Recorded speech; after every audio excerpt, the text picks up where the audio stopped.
Welcome back to another episode of The Rabbit Descending Down the Hole. Well, they got rich, as you saw in the last episode. Now what? Woo! More money, more problems. Let's see what happens here. Is this has become some trouble in paradise? Let's get into this. They just left. They got more money, more livestock, more servants. They got more than they've ever had in their life. They got to manage it. They got to take care of it. Oh. Well, what happens with livestock? They need grass to eat. You have Lot and you have Abram. They have all this stuff and the servants, and they got to feed all these animals, and it's not easy to feed all these animals. So, they're trying to keep things organized and whatnot, and they're eating the grass, and they can't manage this, and so arguments begin to break out. Your men are pushing your guys over here. Get them. You got to stay over there. It's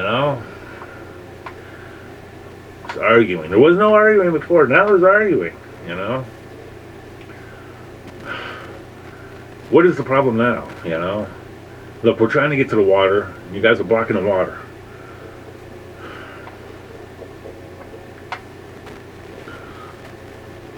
Abrams, they have a lot to figure out. And it's like they're arguing all the time now. Meanwhile, Sarai has this new maidservant. She has a couple of servants. This Hagar seems to be her favorite here. Young, pretty girl. Given to them. Seems loyal.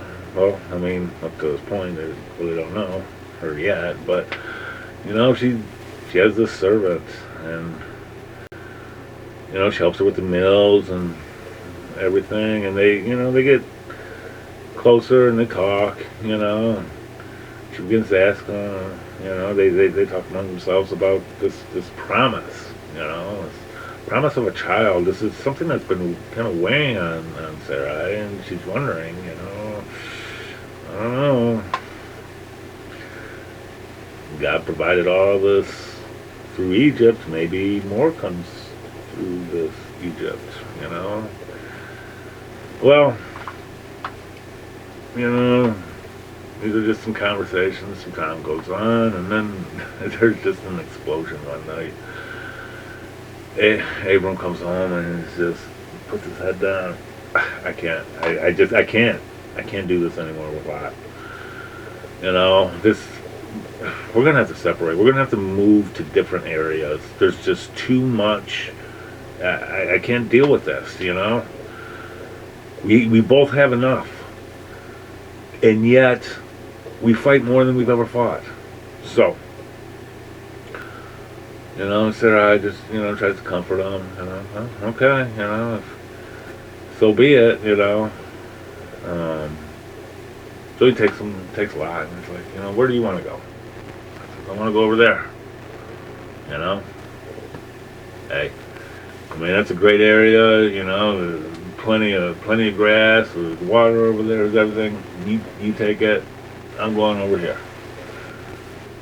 No problems. God's going to take care of both of us. We're headed. We're still following this concept, this idea, this what I heard. At first I was a little taken back, but he understands. We just have to do this. It's not like they're never gonna speak again, but they gotta separate this out. There's so much wealth they don't know what to do with it. So that night, it's calm, it's peaceful. Sarai, she goes to Hagar. I have a proposition for you. Our wealth came from Egypt. You came from Egypt. Perhaps the promise is to come from you. as these other things came from Egypt. Will you give us a child? I just can't do it. And it's weighing on me, you know. All nations are going to be blessed through us, and I'm a barren womb, you know. So, I mean, she's a servant. I mean, she technically can't say no, you know. But, you know, she goes and they talk to Abram about this, and I'm like, and let me tell you, he's not shy about this. He's like, really? Oh, I've got some, 20-year-old girl that's, he's not young, you know. He is not, he's not young. He's up there, you know. I believe he's in his close to 80 at this point in his life, you know. He's got the 20-year-old girl. He doesn't even hesitate. And that might have played a role in Sarah going, oh my gosh, what did I get myself into? But, you know, this is possibly what it's supposed to be. So this happens, and, well, you know, she gets pregnant, she has a child. I mean, there's some animosity with Sarai with this, you know, but she's kind of at peace with it a little bit, you know? I mean, so they raise them. They raise them as their own, you know? Lots over there. Life is good, right? We've settled this. Well, not really. You're not really doing the promise, now are you? I mean, you kinda are. I mean, that's something you gotta remember about Abram. And you also gotta remember, there's no scriptures. There's no book to look back on. There's no scrolls or anything at this point. There's nothing. You know? It's all what they hear, what they remember, what they have in their heart. You know? But as time goes on, you know, so it's like, this is wrong. This is not right.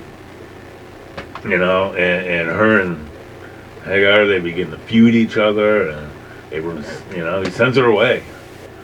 I mean, he doesn't send her away empty-handed, but he does send her away. And it's like, they're not hearing anything from God. So, you know, possibly they're thinking they're doing everything right, even though there's all this tension going on. But, you know, this is humanity. It's a little messy, you know, just like everything else is a little messy. You know, it's one good thing about the Bible, ups and downs.